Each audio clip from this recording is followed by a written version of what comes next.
This episode of Mission Log is brought to you by Eagle Moss and the official Star Trek Starships XL editions, a special series of large format ships officially authorized by CBS Studios. Subscribe today and receive the USS Enterprise D for 20% off the regular price and with free shipping. For details and to order, visit st-starshipsxl.com. Mission Log, a Roddenberry Star Trek podcast. Episode 262, Emergence.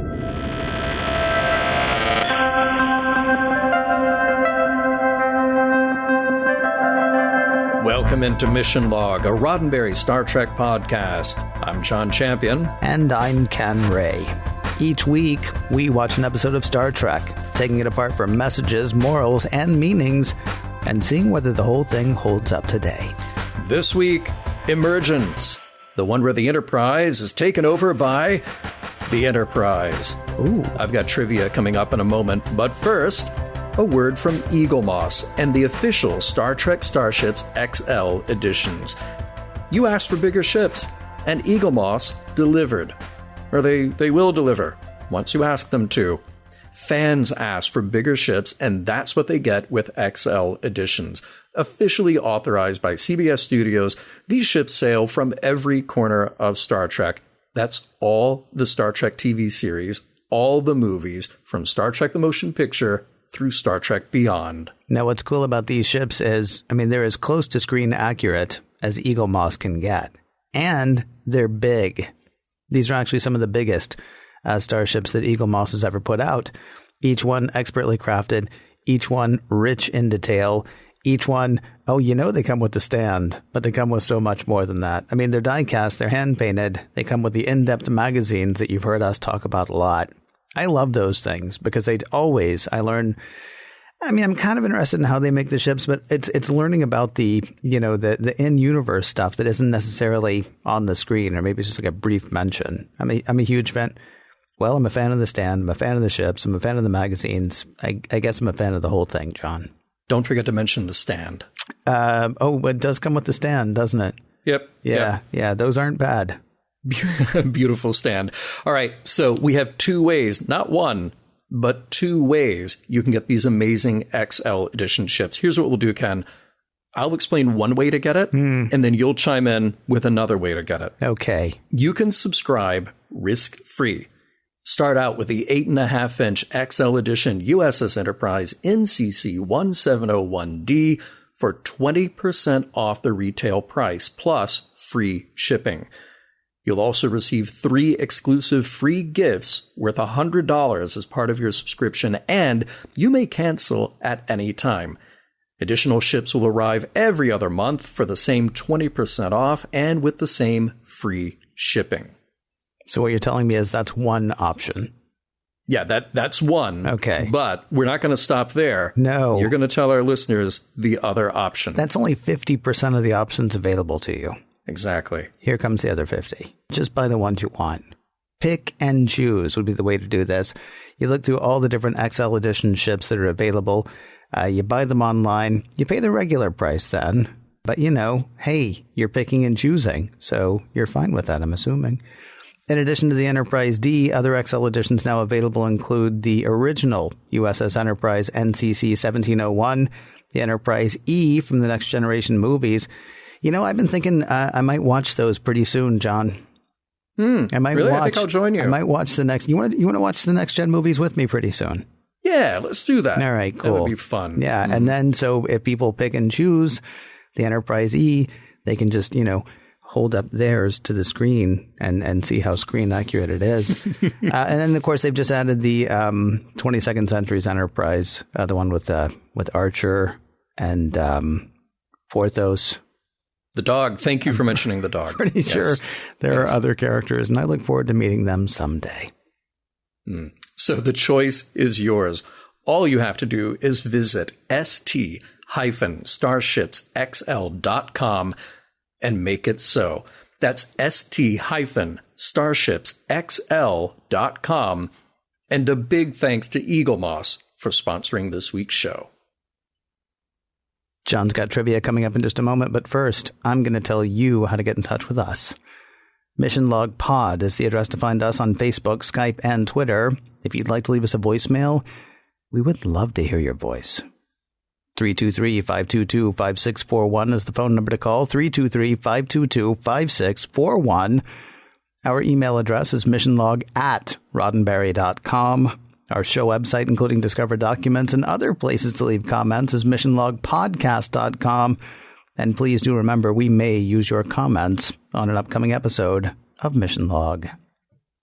And with that, we turn things over to the Trivia Master.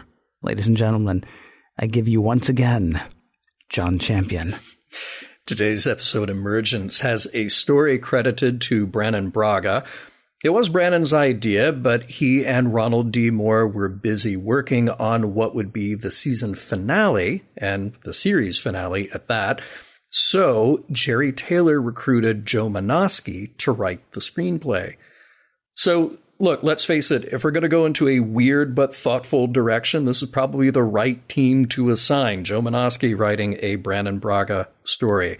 And the whole idea, the whole background was to do the ultimate holodeck show and just make it weird. So they did. And that original idea was pretty over the top. So actually, Naren Shankar was given the script to give it a final polish to rein it in and make something more shootable out of it. And just have set after set after set, character after character after character. Wait, was that the idea? Yeah. It was a bit over the top, a bit too much to actually produce. So Naren Shankar said, okay, let's just sort of rein this in to maybe one set and a handful of characters so we could actually shoot this on budget. Yeah. So that was his contribution. Directed by Cliff Bull. Now, this is the final episode of Next Gen for him. He started way back in season 1 with Lonely Among Us, and most recently we talked about his episode Eye of the Beholder. He racked up 25 credits as a Next Gen director, more than anyone else. Let's talk about some set pieces here. Hey, no need to build a train. The production was actually able to use the set created for the 1992 film Bram Stoker's Dracula. Redressed, of course, because it was a different period, but they made it look like the Orient Express here. And they got to use stock footage from the 1974 film Murder on the Orient Express, used at least for an exterior where you have the wheels on the track creating those sparks. That is from that film.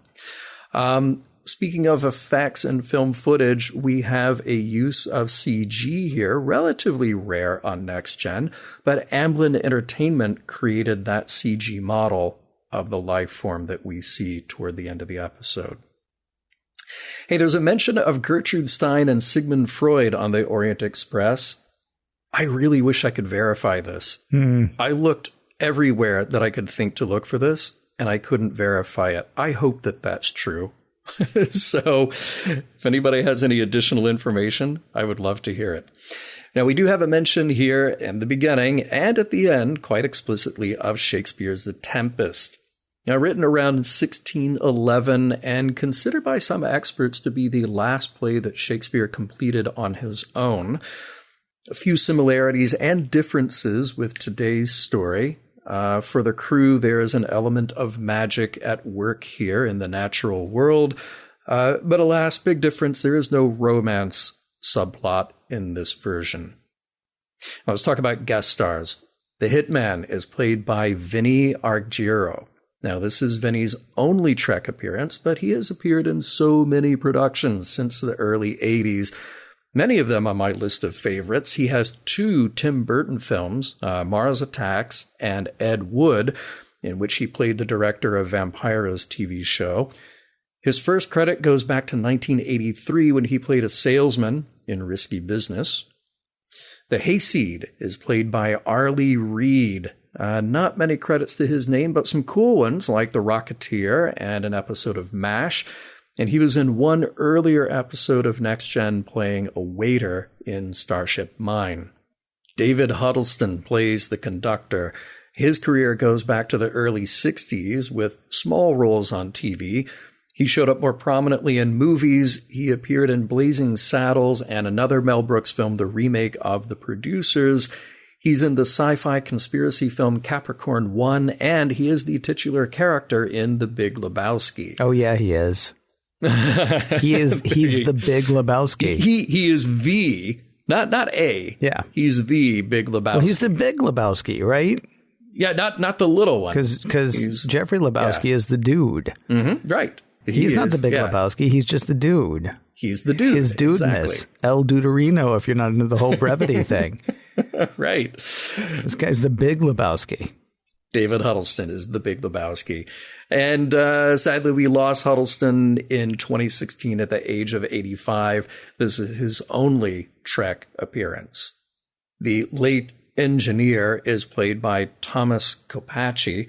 Now, remember this name if you haven't already. We saw him once before in The Next Phase in season 5. And Thomas has the distinction of being in a small club of actors who appeared in 4 of the Trek spinoff series. And who knows, maybe there's time to add him to a 5th.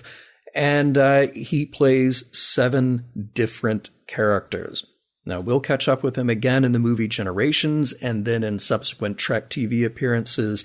He had a recurring role on The West Wing as Assistant Secretary of State, and you may have recently seen him as the cowboy on Last Week Tonight with John Oliver and all those fake commercials they feature. Finally, the only character in every episode of The Next Generation gets a storyline.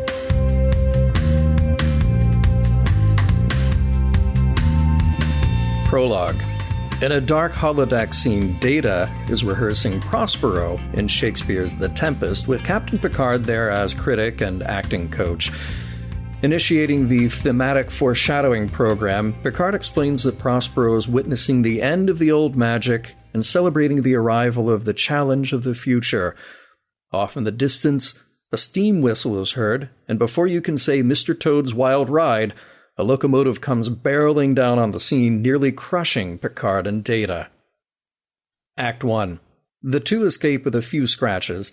Data's not sure what happened, but it seems like the holodeck had erroneously blended 2 different programs, The Tempest and Dr. Crusher's Orient Express.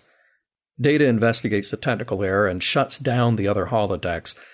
Later on the bridge, the crew carry on with their current mission, surveying areas for more Federation colonies. It's all very uneventful until there is an event. Without warning, the Enterprise leaps forward at warp 7.3 on nobody's order. The helm isn't responding. Even Geordi down in engineering has no idea what happened, but he offers to do an emergency shutdown of the warp engines, and what do you know, the ship drops back down to impulse power. Except Geordi didn't do anything. He didn't have time. Want to hear something even weirder? In addition to the ship spontaneously jumping to warp, sensors indicate that right before that happened, there was a theta flux distortion building up around the ship. And you know what that means, right? I mean, come on. Theta flux distortion? Okay, for the 2 of you who don't know, that's bad. So bad it could have damaged the warp core and blown everything up. Bonus weirdness? The Enterprise sensors weren't set up to detect theta distortions. Act 2. In the time-honored way of fixing things, Geordi and Data crawl through a Jeffries tube, and on the way they have a chat about how weird things are. Seems like the Enterprise warped away because of those sensor readings, but those systems aren't connected to each other. Fair enough. But opening a panel reveals a whole lot of bendy straws. Well, it looks that way. What it really is a mystery. New circuit nodes connecting systems that haven't been connected until now. Apparently they're all over the ship too, and they're protecting themselves with a force field. Riker tells Geordi and Data that they need to make getting control of the ship their first priority, since presumably the more of these nodes show up, the more control they will take. Strangely, it appears that the nodes are using Holodeck 3 as a kind of focal point, and therefore a pretty good place to start the investigation. The holodeck is actually running, and what they find is an odd combination. It's the Orient Express, but occupied by flappers, an Old West gunslinger, a knight, some hillbilly excited about going to Vertiform City. None of it makes sense. and Data estimates there are pieces of 7 programs running simultaneously. In any case, he has isolated an area that should have the circuitry he's looking for and will depolarize the tech he's teching. The conductor of the train stops him, though, demanding that he and Riker hand over their tickets. They don't have tickets, of course, but the engineer runs out to tell the conductor to stop harassing them since they are here to help. He doesn't get any further than that, though. A shot rings out, and a 1930s hitman appears to have killed the engineer. Just about that time, a control panel in main engineering explodes, knocking Geordi to the floor. Back in the holodeck, the conductor sends a signal and they are on their way again, which excites the other virtual passengers. Sure enough, in real life, in engineering, the Enterprise goes to warp again and no one is in control of the navigation and helm computers. The hitman who shot the engineer reaches over to retrieve a brick from his victim. This pleases the conductor, who reminds the hitman to take good care of it. Furthermore, he tells the 3 Enterprise crew members that they should leave, and Data points out to Riker that holodeck safety protocols appear to be off. They retreat. Now, in the relative safety of not the holodeck, Data reveals that most of the ship's systems are working independently, but the holodeck is still the focal point. It's as if the computer is working through the holodeck. One other weird thing, the structure of all those nodes that are popping up on the Enterprise closely resemble Data's positronic brain, which would lead one to believe that the Enterprise is forming its own intelligence. Act 3. Call it a neural matrix, if you will. Data will, even if you don't. It might be rudimentary, but it's a system exhibiting signs of intelligence, awareness. So what do? All the connections intersect in the holodeck, so maybe they need to go back in and see what can be learned. This time Deanna goes in with Data and Worf. She's trying to get a sense of who the characters are, some of whom are working on a puzzle that resembles something like those nodes. The characters tell Worf they don't know what it is, but they need to finish it. Deanna tries to join a card game with the hitman and the Old West gunslinger. That's not happening, and the hitman takes particular umbrage when she reaches for that brick.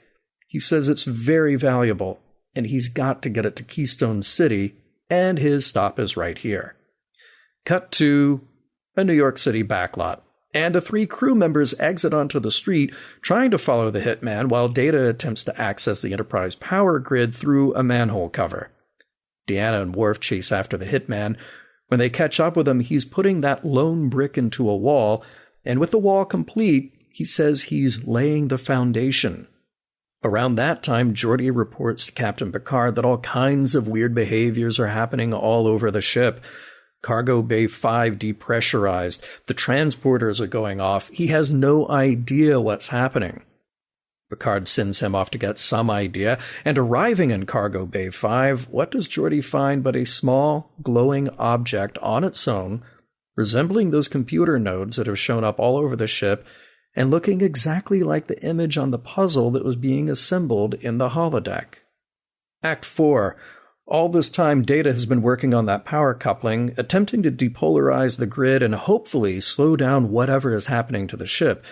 Twice now, a holodeck taxi has tried to knock him over, but he was able to stop it with his bare hands, android power, and get back to work. Whatever he's doing is working, but it's having a terrible effect everywhere else.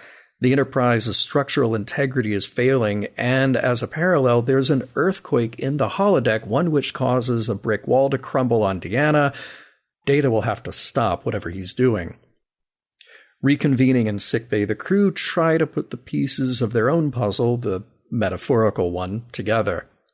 Deanna relays that whatever is going on, the computer glitch is clearly trying to keep everyone else out of its way, and it's all related to something being constructed.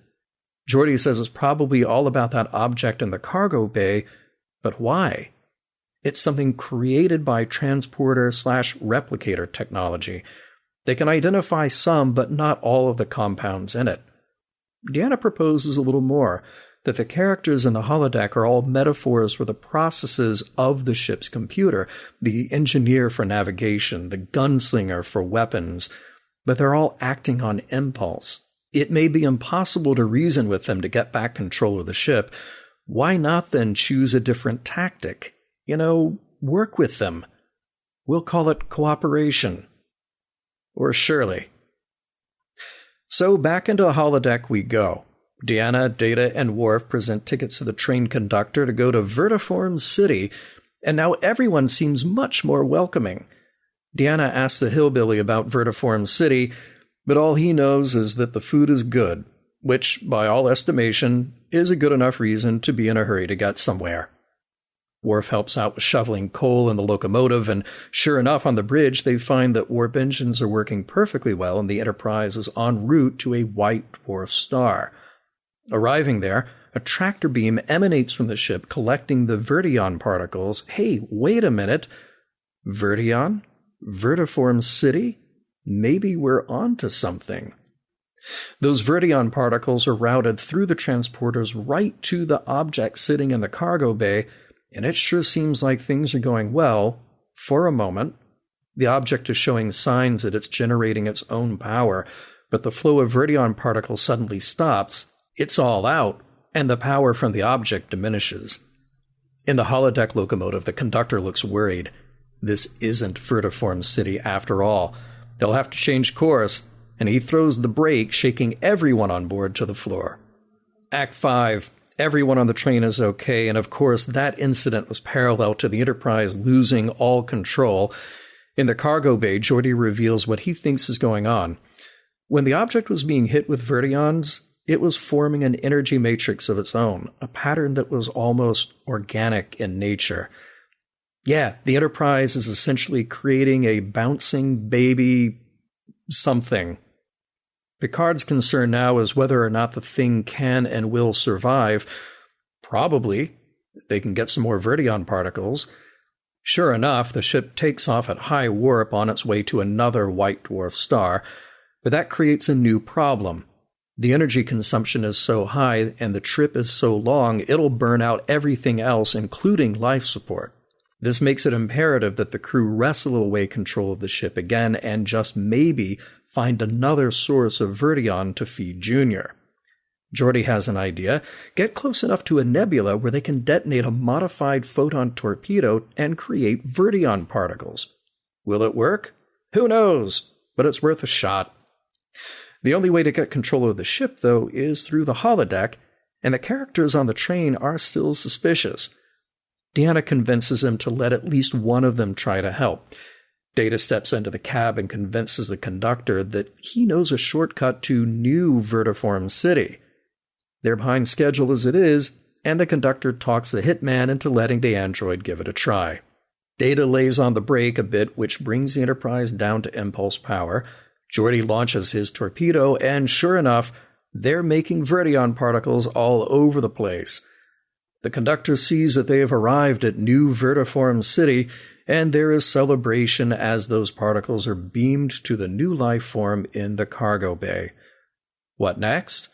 Well, the nodes on the Enterprise begin to disappear as the life form exits the ship, headed for who knows where. Back on the holodeck, a round of champagne to celebrate.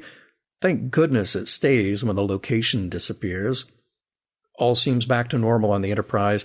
Data tells Picard that he'll be performing a scene from The Tempest tonight, the one where Miranda meets other humans for the first time. Seemed appropriate. And while they're at it, Data asks Picard about his risky decision to allow the Enterprise to complete its task of, creating a heretofore unknown life form. Picard says that the Enterprise is the sum of all the experience of its crew, and if their experiences have been honorable, then so will be its offspring. The end. I quote, they might be giants. Often. Yeah, I know. Sure as you can't steer a train, you can't change your fate. Unless you're Data. I know a shortcut. Really? Mm-hmm. You know a shortcut? Yeah. Because we're on a train. Yeah. With tracks that go like that way or back that way. But you know a shortcut. Yeah, there's a virtual switchman somewhere out there. Yeah. That's a good point. That's a good point.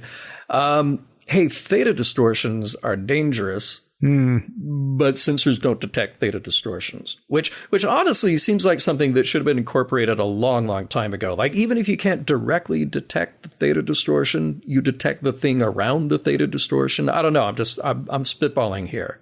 Just a thing that I'm going to say should be incorporated. Well, it's kind of crazy that the ship is looking for them, even though its sensors aren't calibrated for it. Is the ship always looking for them? But then normally, if it's not making a kid, then it's just like, yeah, whatever. What do I care? Yeah, exactly. Data has to tell Riker that the holodeck safety is off, which, again, I think we've hit this point before. Just from now on, it's a good assumption that anytime you go into a holodeck, the safety is off. Just know, it's how you treat a gun. You just assume it's always loaded. That's the way you should treat the holodeck. No, because then the holodeck's no fun. I mean, the whole point is, like, you can have sword fights and you can have duels with pistols and you can climb, huge rock faces knowing that you're safe. Ken, we have done 7 seasons of Next Gen. I'm going to say that rarely has the holodeck ever been fun. It has been a source of danger. It has been a source of peril for our crew. Only when we see it. I mean, like, we've talked about this before as well. We're only seeing, like, the days that theoretically something interesting happens on the Enterprise, right? Yeah, there are plenty of other days where it's just like nothing. Yeah, think about those lower crewmen who we've lost in the holodeck who we haven't even heard about. It's a good point. Speaking of which, when Data shuts down the holodecks, does he check to see whether they're being used? Because, like, they have the problem, the captain and the android have the problem, and Picard's like, you better shut down the holodecks, and Data's like, I'm on it. They apparently goes over and immediately starts shutting down the holodecks, which it seems to me could be, weird to anybody who's in the middle of something. Like, does he warn people, like, if they're in the middle of something? And also, does he see what they're doing before he warns them? Oh, I hope not. Well, I don't know, because it depends on what they're doing. I mean, go back to Picard's kid just for a second, who it turns out was not Picard's kid. But go back to Picard's kid. Right. So he's halfway up a rock wall. And Data turns off the holodeck. Oh, no. Does he not fall? No, even, that room is at least a couple of decks high, at least, know. And even though you're not like thousands of feet up, you could still be 20, 30 feet up. Yeah, you can break your leg. You can break your back. I mean, there are any number of things that could go wrong if you just turn off the holodeck without anybody knowing. Right. And we could make a long list of those things. Hey, one of our listeners pointed out at the end of Act 3, Geordi calls Picard from the cargo bay and has literally nothing to report in the dialogue. Picard here, what's going on? I wish I could tell you. The next line of dialogue should be, then why did you call? Yep, I had the same thing. LaForge to Bridge, what's going on? I wish I could tell you. Thanks for calling? What? Right. I assumed you were going to get there. Does Geordi do that like every time? Like, Geordi, you need to be back in engineering. And like 30 seconds later, it's like, hey, it's Geordi. I'm back in engineering. Okay. Yeah. Cool. Anything to report? Every time you go someplace, I'm back. Okay. Yeah, fantastic.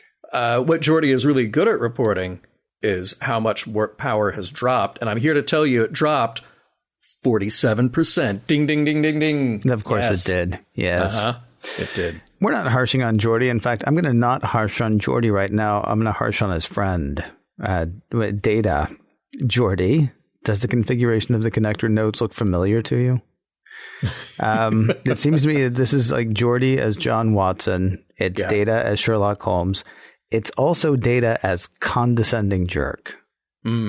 Because I think what you do is you say, this replicates my nodes. But no, this is a teaching moment or a teachable moment for Geordi. So it really felt condescending to me. It felt like just a terrible, terrible thing for him to do. Like, Geordi, does this look familiar?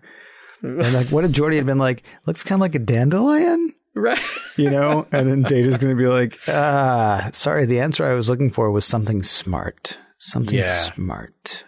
Another thing that one of our listeners wrote in, actually a couple of people, I want to say, asked us to notice the choice that Michael Dorn made, or the director directed Michael Dorn to make, about not knowing how to use a shovel in the cab there. He's in front of the boiler and the conductor hands him the shovel. I actually didn't see it that way. I just saw kind of, Dorn plays all these funny kind of subtext bits a lot. Like he's just sort of barely tolerating what's going on. Right. And I saw that as a moment of Worf barely tolerating what's going on. That was actually exactly what I saw as well, especially when the conductor says, well, we could sure use some help up front. And Deanna's like, Worf, go with him. Yeah, right. Yeah, that was what I got out of it. I actually had a question around that as well, not about whether or not Worf knew how to shovel, but how does Worf shoveling fake coal into a fake boiler help the actual Enterprise go? Oh, yeah, because if the Enterprise wanted to go, it could just go. You'd think so. Yeah, unless, I mean, and this gets a little bit into the philosophical stuff, which I'm assuming we'll do in the next segment. But I mean, unless the Enterprise needed to know that nothing was going to try to stop it. I don't know. I mean, there almost seemed to be like a Tinkerbell principle at work here. Mm-hmm. Just like, well, if you believe, you can go. What is it? What is the phrase? Oh, as you believe, so shall you do. So shall you do. Yes, as you believe, so shall you do. So shall you do. So shall you do. So shall you do. I can't remember how many times we've said it now. Like 9. Many. Many more times than the Gorgon did, but whatever. Yeah. Mm-hmm. So there was a weird thing, and I think you actually mentioned it at the end of the recap. Mm-hmm. The only source of reference it has is ours. I guess this was actually Deanna had said that earlier, talking about the Enterprise. The only source of reference it has is ours through our holodeck programs. Yeah. So really, shouldn't every character on the train have been having sex the whole time? Yeah, sorry, because I got to think that's really what the holodeck. It's not all the holodeck is for, but that's largely what the holodeck is for. Yeah, the holodeck represents, say, the breadth of human and alien entertainment and escapism. Yes. And really, it could take on many, many forms. Yeah, doing it is going to be one of the primary forms, I think. We have to assume. Yeah. We have to assume. It just struck me as odd. It's like, oh, yeah. And then in the end, when Picard's like, oh, well, if everything we've done is like on the up and up, then it should be fine. I'm like, yeah, well, that is... Yeah. Yeah, that's like family show. Remember, Leisure Suit Larry flying around the galaxy from now on. No, remember, it's a family show. This is where they listen to smooth jazz and music played on a lute. I know. Yes, that's okay. Again, we'll get into stuff about the nature of this being, this new life form. And I was left with this one question. What if this thing goes around the galaxy sucking down Verdion particles from any star it can find? Mm-hmm. How long before someone has to kill it? Why does anybody have to kill it? Do we need Verdion particles? Well, I just picture this thing going around to white dwarf stars, maybe other stars that produce Verdion particles. And if you take away enough from a star, do you make that star no longer function as the star it was? And let's say that star was providing radiation and warmth and light for, say, an inhabited planet. I think it's possible for that star to still be the star it is. Okay. All right. Which sounds a little, weird and self-helpy. But yeah. I don't know. I mean, the stars still seem to be shining just as bright when they were done. I was kind of figuring it was just a byproduct that nothing else was using. But yeah, I guess maybe. I don't know. Here's another complicated thing to leave you with. If the Enterprise did this once, can it or will it do it again? And what about other ships running the same OS? Should the Enterprise send out a memo like saying, hey guys, power down your computers, just hear this out?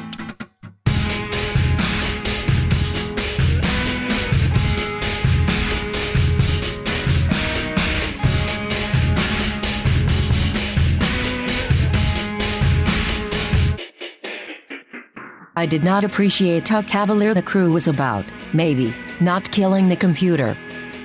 Would they be so cool about, maybe, not killing Picard? Or, maybe, not killing Data? Or, maybe, not killing Barclay even? Okay. They would be that cavalier about Barclay.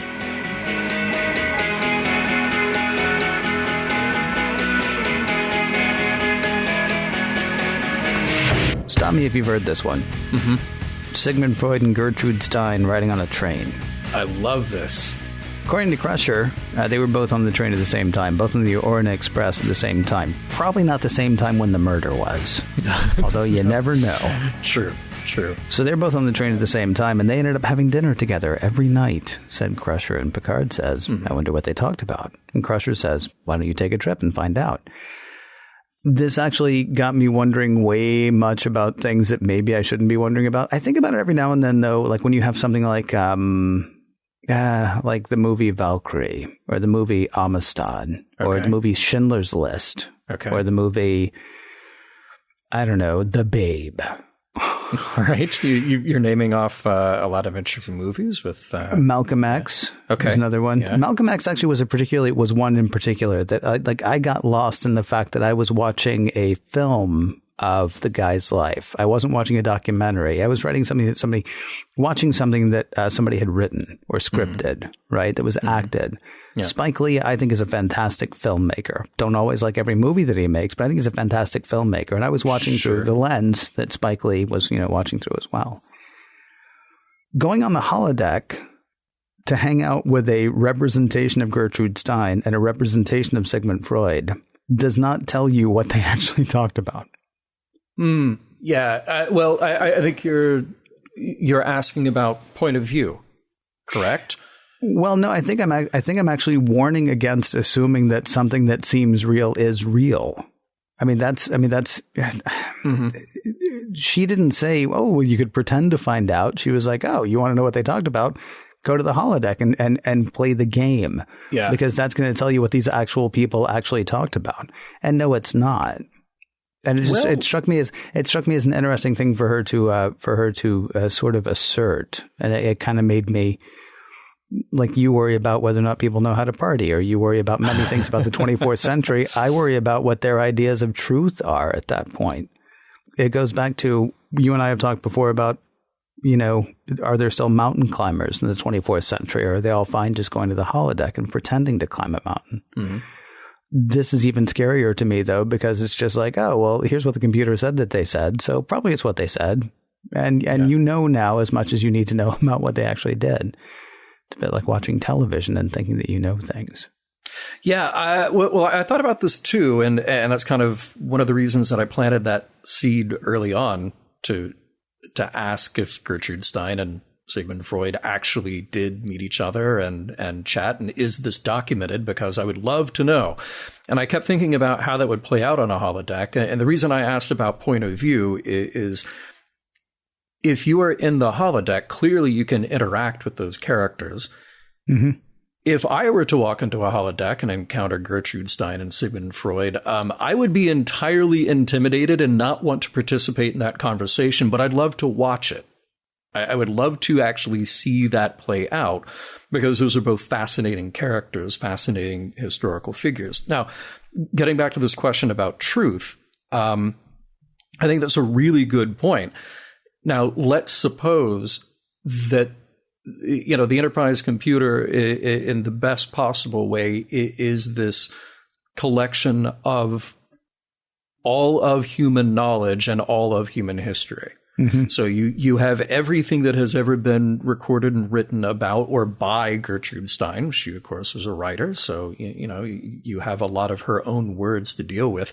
And the computer at some point could come up with a pretty accurate representation of what she would look like and sound like, and the words that she would use, and maybe reform them in some way that you could have a virtual conversation with her. Or same thing with Freud. You kind of jump around from topic to topic or whatever, but that computer approximation would be accurate to an extent.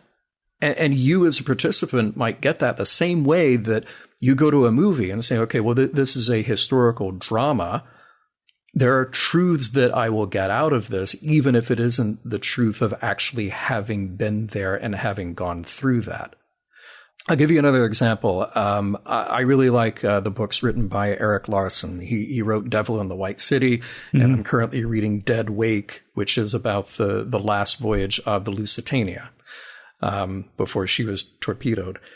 And something that he does in his books, and I think is really great, he always says in the preface that anything that he has written that is in quotation marks is something that is historically recorded as having been said or written by the person in his book saying it.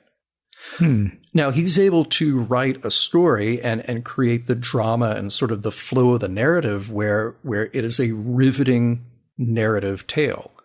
To use the phrase, his books are page turners, and it feels like, the same sort of exhilaration you get from watching a movie. It's reading something really exciting, but that when he's got something in quotes, it is accurate, it is real, and he's not fudging the truth with that at all. So I'll kind of give them a little bit of a pass here and say that maybe if we have access to a complete set of information, we could actually trust the computer to an extent to create something that is pretty accurate. You still won't know. I don't mean to be like difficult about this, but like I go back to things like, we don't know what information is going to survive in 10 years, in 50 years, in 100 years, right? We talked on here before about what happened when they were putting the Enola Gay on display at the Smithsonian. People complained because there were veterans groups. I understand why they would be touchy about it. I totally do. But the original thing about the dropping of the bombs on Hiroshima and Nagasaki was going to include a whole thing about whether or not we actually should have. Right. And veterans groups came back and said, no. And the Smithsonian relented. And so if you were to go by that record that was created by the Smithsonian for this whole thing, it was all fine. It's all good. We don't know what's going to have survived. So go into the Star Trek universe. We don't know what's going to have survived the Third World War and the faction wars and all that stuff. We don't know what we're going to know about Gertrude Stein and Sigmund Freud at that point. But we're going to say that going into this,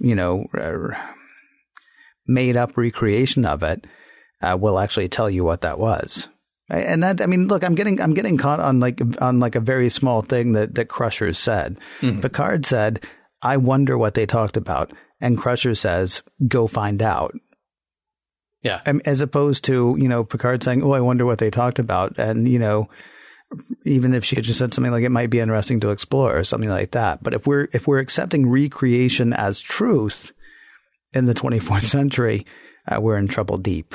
I get it. I think, though, to the extent, you can make the same argument and say, well, if you were to ask me, what was Sigmund Freud like? Okay, and if I said, here's a biography about Sigmund Freud, well, you're only getting what that biography has.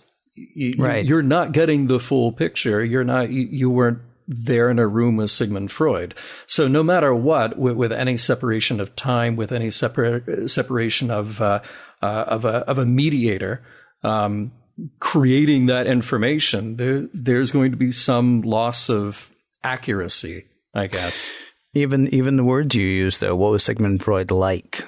That's okay. So I can see a biography giving you an idea possibly of what Sigmund Freud was like. What Picard wants to know is exactly what happened. And what Crusher says is, we'll go do this thing. You'll know exactly what happened. I'm also reminded a tiny bit of something that Eddie Izzard joked about one time. He's like, I research things the way everyone researches things. I watch TV for 20 minutes and I think I know something. Right. Like I'm flipping around and there's a documentary about sharks. Now I know about sharks. Right. It's like, okay. Yeah.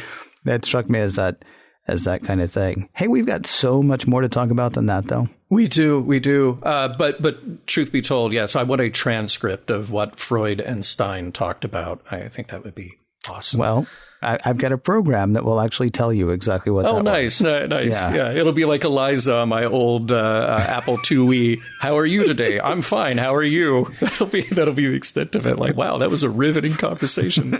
Pretty much. And same again tomorrow night. Yeah. Right. So, Ken, I feel like this is sort of a watershed moment. We've had all these things leading up to the end of season 7, the end of Next Gen on TV.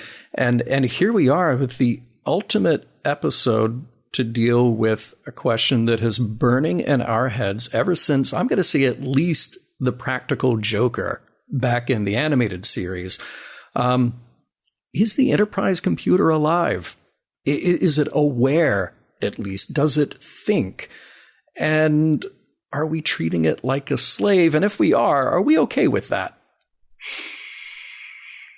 Well, I guess those are some of the questions that maybe could be thought about around this episode. Mm-hmm. Yeah.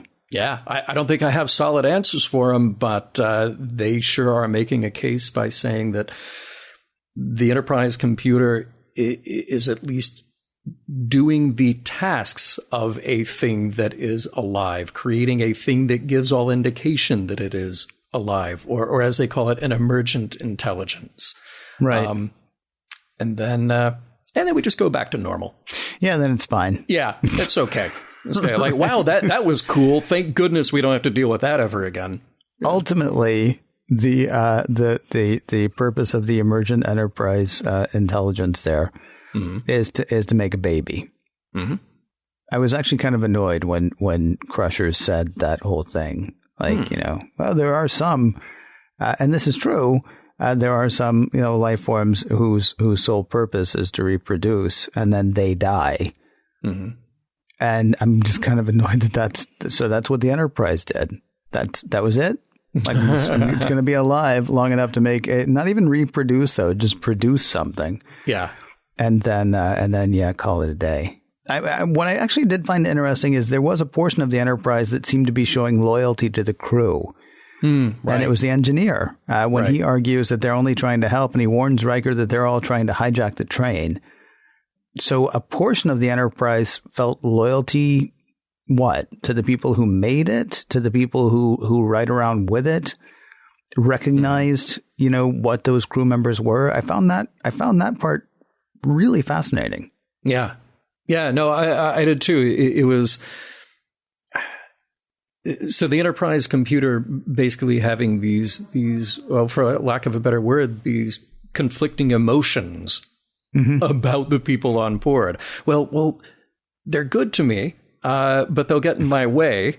Right. I want them to help, but I also want them to stay away so I can complete my task. I mean, it's a fascinating read on what the computer is thinking, again, for lack of a better word, about the crew who occupy it. Yeah, it was just interesting to see that particular bit of conflict, although very short and very short-lived, right? Yeah. I mean, it comes out and says, "Oh, I don't feel good about this," and so then the rest of the Enterprise just kills that part of the Enterprise. Literally kills it. Doesn't even shut it up. Doesn't tie it up. Like, I don't know why the gunslinger was tied up during that card game, but doesn't tie it up. Doesn't incapacitate it. Kills the part of it that feels bad about that, because now it has, dare we say, a prime directive of its own, and we're not going to get in the way of that. Yeah. I brought up they have this interesting conversation in which I believe it's Data who said consciousness is an emergent property, meaning that consciousness is more than the sum of its parts. And I actually, I kind of vacillate. Do I actually believe that or not? But I guess you can't describe consciousness by just describing the arrangement of neurons in a brain. That only tells you so much. That it's just like, you have neurons here and they fire, and the chemical that crosses the synapse does this, and there you go. That's how the brain works. But that doesn't actually describe consciousness. Right. Consciousness rather is the function. It is the end result of what those firing neurons in your brain are doing. I thought it was, kind of like all of this. It was the beginning of this really interesting conversation that seemed way beyond what a 48-minute TV show could do. Not even a 44 minutes. Way beyond what that could do. Almost like I want this to be a book that I will not read because we're not covering that on Mission Log. But the idea is solid. Well, you see, the problem is I feel like we're almost jumping to the next part now if I say what I wish had happened instead. Well, hold on to that thought then, because all right, then. Because I would love to come back to that. I did make another parallel, though, that I thought something that jumped into my head is the emergent intelligence is, it was said in the show, like an infant trying to figure itself out as it goes. And I thought, hey, not unlike a line from a certain Star Trek movie I really like, V'ger is a child. A child? Yeah. Yeah, you're not wrong. Although I really think, honestly, it goes, well, yeah. I mean, look, the Enterprise computer is smarter than V'ger, right?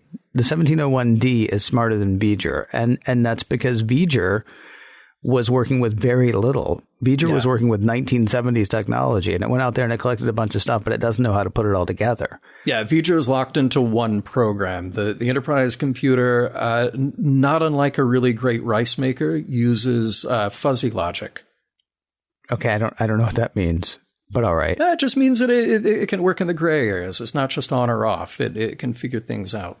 Right. Well, I mean, the fact that, look at it, it's even tracking things that it's not built to track. The theta particles, or whatever it was, that nearly destroyed the ship. Yeah. It's able to see that. It's able to think sideways. It's able to, I mean, there's a certain amount of hubris, honestly, in Picard and Troy and anybody else saying, oh, it's learning from our holodeck, whatever. 98% of what happens in the holodeck is the computer. Yeah. Yeah. Right? You just say, I want to do something fun. No, I want to be in a Dixon Hill novel. The computer's like, I can write a Dixon Hill novel? How long do I have? What, immediately? All right, fine. And so it does that, right? I mean, it's so much smarter than V'ger is. And yeah, so I kind of get what they're saying, but yeah. Please say your last thing, because I'm gonna start doing the end segment. I know you're ready to wrap it up. I know. I'm not. It's not that I'm ready to wrap it up. It's just, I mean, there's a tremendous amount of stuff here that would be worth talking about. Yeah. And I kind of wish that we've dealt with the computer enough that we should have been able to have a better conversation with it than we did. When part of the computer is trying to put a goblet through a piece of armor, right? And that computer can write you the whole medieval scene. And so it knows that that's never going to work. I kind of wish, but again, I'm going to the next part.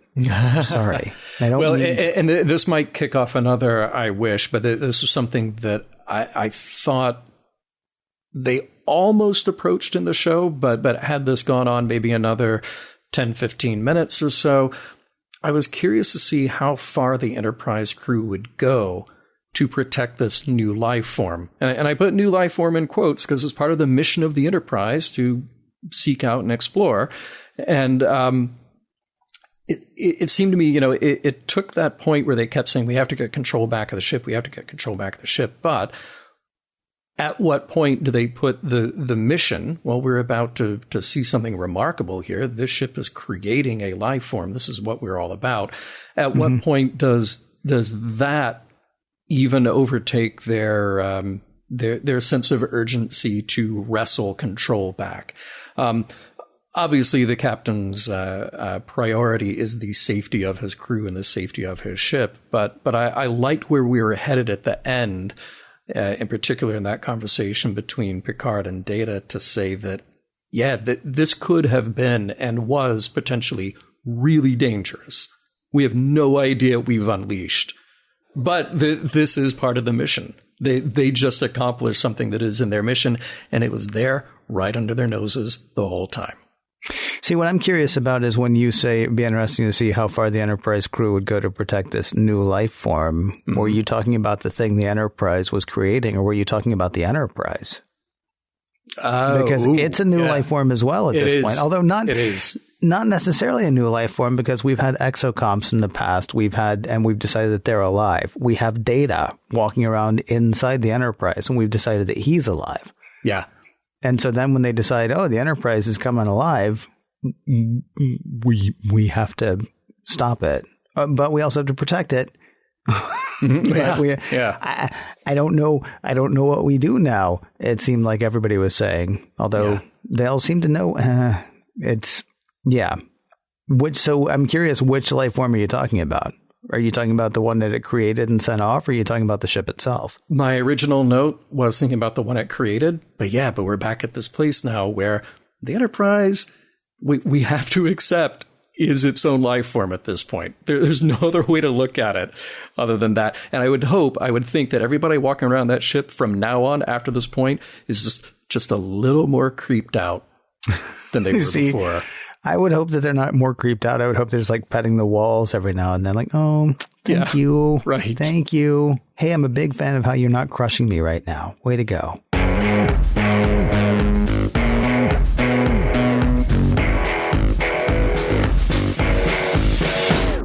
With the most important character on The Next Generation back in her subservient circuitry, it is time to see what we can take from Emergence.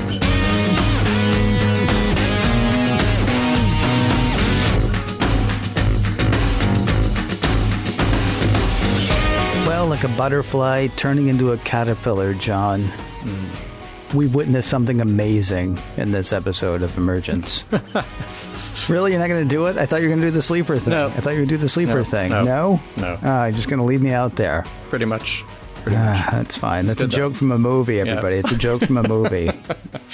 I know that it goes the other way. Emergence is the episode that we watched this week of Star Trek The Next Generation. And now is the time where we ask ourselves a few questions about the particular episode, about the messages, the morals, the meanings, and whether the episode holds up. And that's where we begin. Does this episode hold up as far as you're concerned, John? It's weird. For some reason, I kept thinking that this episode occurred way earlier than it does. And maybe it was just because of the CG design of the new life form that I just thought it looked kind of dated in the 80s. Maybe that was why. Or because it was a holodeck episode and I thought we'd gotten all the holodeck episodes out of our system. But I feel like this is exactly the kind of episode that should come toward the end of the run. You're sort of wrapping everything up. You have plenty of Star Trek, at least next gen tropes. You have the overuse of the holodeck. Everyone gets a moment. Everyone has their time here. It's not just the captain's story or Data's story, as we've had a lot of those in the past, in the recent past on those. It's a mystery, science-y thing for everyone to solve. And it feels kind of comforting to return to that kind of Star Trek. Now, it has horrifying implications, but whatever. Whatever about that. We just created a new thing. We unleashed it into the universe. We're walking around the halls of a ship that could now be considered a being, but we're fine. We're fine with that. It was some good, heady, idea-driven Star Trek. Mm-hmm. And, I've said on our show and to you off the air, I'm fine with Star Trek dipping into that soap opera territory from time to time. I like seeing some stuff emerge, to coin a phrase, about our characters. But this was cool. This was cool to see something that is just an idea episode. So to me, it does hold up, but I have a lot more questions coming out of it than I did going in. How about you? I feel like I've got the same questions coming out of it as I did going in. I mean, you referenced earlier the Practical Joker from the animated series. We've never really had an answer, and this computer is just better than the one that was on the 1701. Certainly. It's more intelligent, it's smarter, and yet we had the computer on the 1701 in the animated series. It sort of unleashed. And granted, it was more, Loki than Odin. But, I mean, it was a Practical Joker, wasn't it? But then it sort of seemed to feel a certain amount of horror when its ability to joke was going to be taken away, when its free will was going to be taken away. As far as this episode in particular, there are shades of phantasms in this episode, including the reference to Freud at the beginning, but then also just sort of like the unthinking parts of the ship. I mean, and I don't want to make it sound like I don't like it. There are problems that I had with the episode. Starting with, we're maybe going to kill it, right? Yeah. We might be able to use the holodeck circuitry to disable the nodes permanently. So we learn nothing from exocomms, right? And also, Data has to figure that these things are alive, because this is like totally Data's bag. I mean, it should have been Geordi saying, I think we can actually disable them permanently, and Data going, hang on a second. Yeah, right. Because it's alive, and you're talking about killing it. And I know you're saying disable, but, killing it. And then Data as well. It may disengage the nodes without destroying them. So we think new life is emerging, but we can stop it from interfering with us, maybe without killing it, which is a surprising thing to hear from him. Now, there are things that I do like about it. I like the idea of the characters on the train representing thought, but I do find it impossible to believe that the Enterprise computer would think as slowly as it's thinking in this episode. I mean, I'm reminded of when Barclay, interfaced with the Enterprise through the holodeck. Sure. The Enterprise computer should be thinking at least that fast, especially if it's got 4 holodecks going all the time with people doing ingenious things in those holodecks, and the computer itself interacting with those people, making those ingenious things possible. Right? Yeah. I'm actually bothered by how linear the ship's thinking is. It tried to run Data over with a cab. Data stopped the cab, and the ship can't think of another way to kill Data. Right. Because he's got one hand in the manhole, he's got the other hand holding a cab, right? At this point, I'm seeing like real Toontown stuff, like drop a piano on him. Yeah, right. Oh, that would be awesome. Or send in a wrecking ball or something like that. That'd be kind of neat, too. There are a couple of other problems that I have. I have a problem with Data having a problem with what Picard did. This would have been a great conversation for Riker and Picard to have, or for Worf and Picard to have. Geordi and Data should be all about this, right? They should be 100% okay with this, because, Geordi's best friends are always computers. And Data, I mean, this goes back to Lal. This goes back to the exocomms. This goes back to, Data having to defend his own right to be called alive. So it struck me as odd that he was the one in the end who was like, so what's up with that? I wanted Picard to be like, what's up with you wondering what's up with that? And then, of course, the very last thing is the Enterprise is just dumb again at the end. Crusher's whole thing about suggesting that its purpose was just to reproduce and then die. Really? That's what the Enterprise is going to do. That's our swan song moment. Now, what I really wish had happened, I would love to have seen Moriarty again. Oh, I would love to have seen, and how is he there? And have him actually wondering how he's there and how he's here. I mean, go ahead and have the computer own what the computer is. Yeah. And have the computer own what it's doing. But instead of us spending all of this time trying to figure out what the computer is doing, have the computer try to figure out what the computer is doing. Yeah. And I'd be fine with the talkiest talk conversation episode ever. I kind of wanted like the architect from the second Matrix movie, whichever one that was, Matrix Reloaded, I think. I wanted the computer to sit there and talk with us about this, because it's had 7 years with these people now, right? Yeah. It's had plenty of time to honestly sort of consider. And would it not have been freaky for the computer to say, yeah, kind of since season 4? Right? I mean, because you're right at the very end of the whole thing. And I know you joked about it in the last thing, but like, should Picard call the entire fleet and say, run a hard restart? Yeah. On everything. I mean, this certainly could happen again. This could still be happening, actually. It's very hard to believe that the captain of the flagship is going to be like, so the computer kind of took over everything for a while, but it's not doing it now, so we're good.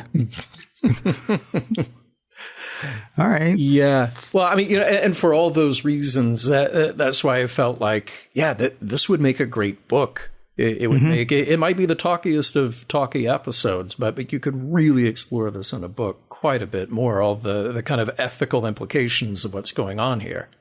It made me, and I'm not just saying this because we know him, but I highly recommend Robert J. Sawyer's trilogy, the WWW trilogy, and I can't remember what they are. So Watch, wonder, and I can't remember what they are. But basically, it's about an emergent intelligence. It's about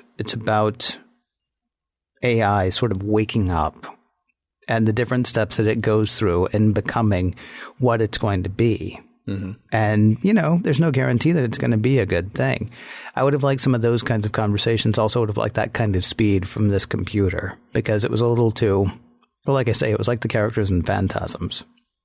And yet it sounds like I don't like the episode. I do like the episode a lot. It gives us a lot to think about. I feel like we're at like exocomp level thought here.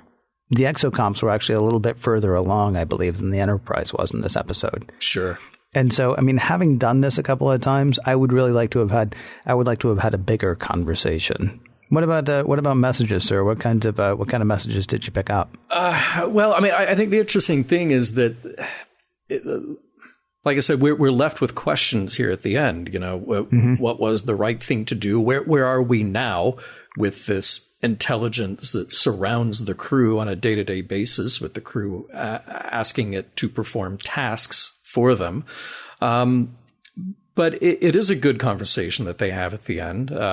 Data saying to Picard, you took a substantial risk, and Picard, the last bit of that, saying, if our experiences with the Enterprise have been honorable, can't we trust that some of those experiences will be the same?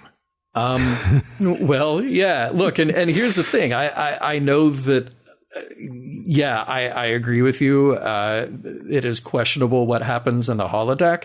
Of course, Picard is talking beyond the holodeck as well. Just everything that the Enterprise computer has seen and witnessed over the entirety of their 7-year journey, and the breadth of human knowledge that has been fed into that computer. But it is sort of I see that last line as kind of a challenge. It speaks back to this aspirational nature of Star Trek to say, well, you get back what you put out there.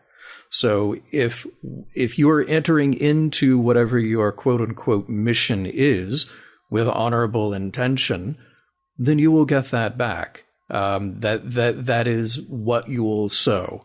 But if you don't, well, it will come right back around to bite you in the behind. So I think it's fair. I think it's fair what he's saying. So correct me if I'm wrong. Are you actually saying one of the messages is, as you believe, so should you do? So should you do, Ken. So should you do. Interesting. Mission Log is produced by Roddenberry Entertainment. Executive producer Rod Roddenberry. Roddenberry's into a ton of stuff. They got the products they sell, they got the movies, they got the Foundation trying to save the planet. And then, of course, they also have some podcasts that they do. You can check out this show. You can check out Mission Log Live when Mission Log Live happens. Women at Warp and Priority One, and who knows what else is coming down the pike. Find out at podcast.roddenberry.com. If you'd like to help support this show, gosh, that'd be swell. Patreon.com/missionlog is the place to do that. For even more exciting Star Trek podcasts, check out Trek FM, that is Trek.fm. And for the latest in Star Trek news and discussion, be sure to visit trekmovie.com. Next week, Preemptive Strike.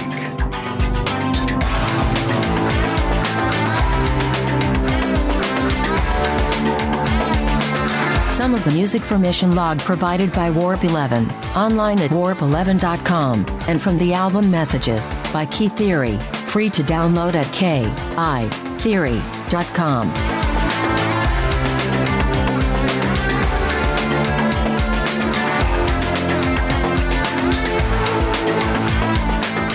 Tiffany. That's him. That's him. I love that. Her name is Tiffany. Nice. End transmission.